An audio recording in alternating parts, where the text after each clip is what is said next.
no damage or killing or harm was done to any people, animals, plants, or spirits in the recording of this document. So we're sitting here rocking out. My boy Jesse Severs. What up, Severs? What up? Say what's up to the people. What up, people? Jesse Severs. We're here about to go get my stuff in the storage. And Jesse's helping me out. I'm going to give him some books, some other stuff, like a bed. You know I got a bed in that thing. This is the thing that really affected me when you said it yesterday, was that I am taking and carrying on the accumulation of your energy by taking responsibility for all your stuff, basically. That's what really sold me on this whole notion, was that it was like, you know, you're the one who's worthy of taking my stuff, is when you said that. Yeah. It was like, if anyone's worthy of taking my stuff in this town, it's you. And I said, all right, dude, that sounds good. Right. I like it.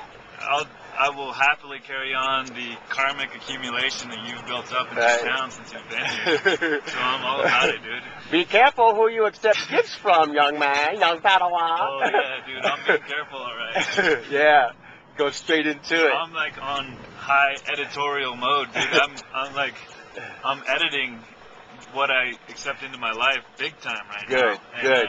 You've passed the highest of standards in terms of being willing to accept your karmic accumulation. Thank you. And taking responsibility for it. Thank you. I'm honored. Thank you, man. I appreciate that. That's good shit, Jesse. So Jesse's my best friend in Silver City. Somehow that shit happened immediately when we first got together. And you know, we've learned a lot together. We've been in some good situations together. We converged on this town. Yeah. Really. We actually both arrived here from Boulder, Colorado, and we converged on this town, and we showed up in a hometown initiative, a public sort of a liberal, progressive group that was gathering up, and I saw Rick walking down the sidewalk, and I'm like, oh shit. There's the one baller in town I'm gonna have to keep my eye on right there. And lo and behold, like, we're in that first meeting and Rick started talking and I was just like, damn, that guy's smart. And then I would start talking and be like, yeah, that was smart too. And then Rick would start talking and be like, damn, that guy's smart. And then other people would be talking and I'll be like, all right, that's pretty good, but let's hear what Rick has to say. And it was just like back and forth like that, you know. And then right when we finished that meeting, we were just like, let's go, dude. Let's go hang out. And we went to your place and we smoked up. Got stoned. I was just like, yeah, dude. Yeah, good shit. I'll be hanging with Rick for a long time. Long time. And so from that day forward, man, it's like brotherhood. It's like the instant brotherhood. Freaking instant brotherhood. So we dig it. We dig it a lot. Jesse's got my motorcycle now. Or it's his motorcycle now. I actually paid me some cash for it. Introduced me to a lot of people in his life. His parents, you know, some of my best friends in this town have come through Jesse, and so it's really appropriate for us to be together right now, moving my stuff, and taking this last little journey together till we meet up again.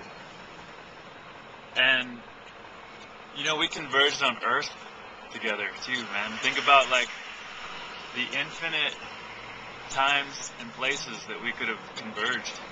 Yeah. And we're both making like universal ripples. Yeah. Going throughout this whole cosmic conscious matrix. Yeah. And we showed up on Earth in this time, in this place, out of the millennia. Possibilities. Out of all times, right? Yeah. Infinite possibilities. You know, I could have showed up as a toad. You could have showed up as a snake. I did. or you could have showed up as a turtle, and I could have showed up as a grasshopper. You could have ate me.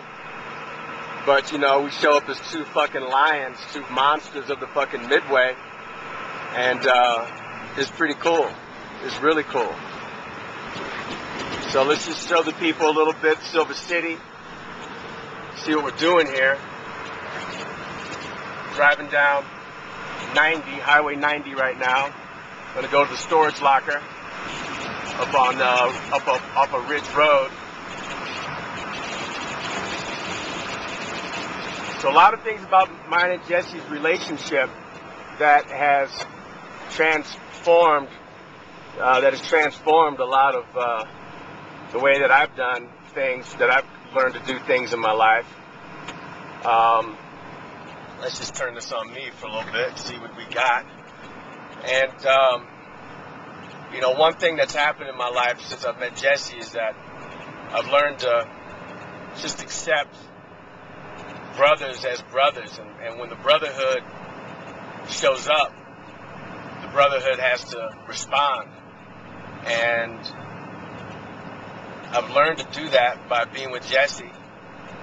You know, when I met him, I definitely was like, you know, this cat's got a lot under his head. This cat's got a lot going on, you know. And the cockiness and the fucking arrogance that a lot of people see in him that scares the shit out of them, that draws me to people like that. I mean, I'm drawn to people like that, you know? I'm drawn to that shit. So, real life says that which scares you, you must move toward. And so if cockiness and arrogance scares me, then I gotta move toward it. Because there's something under there that makes a person secure with themselves enough to hang out with me. Yeah, I got something to say about that. Oh, that's where we're going. What's crazy about both you and I, Rick, that I am perceptive of, is how both you and I are incredibly potent warriors, so to speak, and at the same time, that has no bearing, if you will, on the level of tenderness and sensitivity that you and I are both capable of experiencing, feeling, conveying.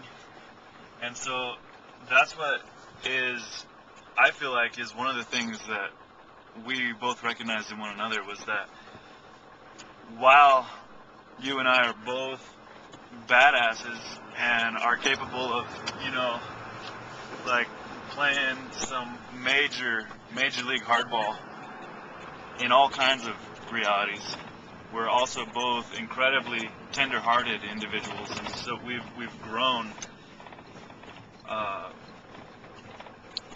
an incredible level of depth. Yeah. When it comes to our capacity to feel and feel compassion. Yeah. For people. Yeah. And for ourselves and for the world. Yeah. So, you know, when we see another individual suffering, we can feel that. Right. And so we're both kind of walking that balance of between how to be potent and to make a difference in this world, meanwhile feeling. Right. Feeling. Yeah. So we're gonna go pound 90. I'm sorry, pound 89.